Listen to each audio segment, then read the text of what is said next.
আপনি জানেন কি পৃথিবীতে এমন একটি দ্বীপ আছে যেখানে ৪,০০০-এরও বেশি বিষাক্ত সাপ বাস করে, আর সেখানে যেতে সরকারিভাবে নিষেধাজ্ঞা রয়েছে? বিশ্বাস করুন, এটি সত্যি। এই ভয়ানক দ্বীপটির নাম স্নেক আইল্যান্ড, যা ব্রাজিলের উপকূলে অবস্থিত।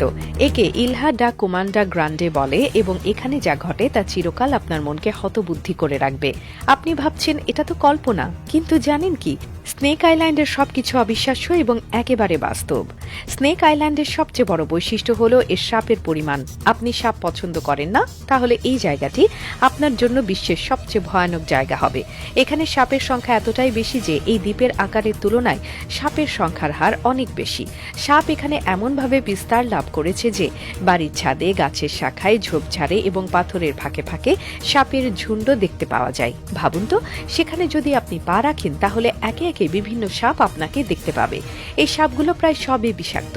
সবচেয়ে ভয়ঙ্কর সাপগুলোর মধ্যে অন্যতম হলো গোল্ডেন ল্যান্স হেড সাপ, যেটি পৃথিবীর মধ্যে সবচেয়ে বিষাক্ত সাপগুলোর মধ্যে একটি। এর বিষ এতটাই বিশাল, আক্রমণক্ষম যে একবার যদি কামড়ায় শরীরের টিস্যু গলে যেতে শুরু করে এবং আপনি শরীরের উপর মারাত্মক আঘাত অনুভব করবেন।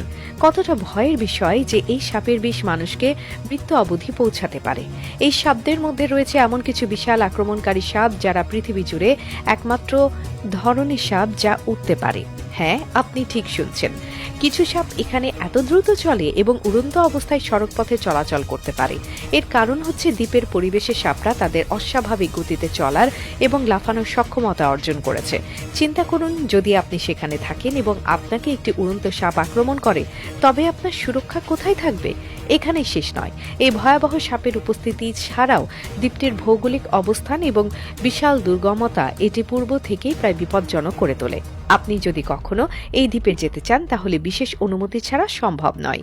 ব্রাজিল সরকার এই দ্বীপে প্রবেশ নিষিদ্ধ করেছে, কারণ এটি মানুষের জন্য ভীষণ বিপজ্জনক হয়ে উঠেছে। এই দ্বীপে অবস্থিত সাপগুলোর খুব কমই প্রাকৃতিক শত্রু রয়েছে, আর এমনকি তারা ব্রাজিল সরকার এবং সংশ্লিষ্ট কর্তৃপক্ষের কড়া নিয়ন্ত্রণে থাকে।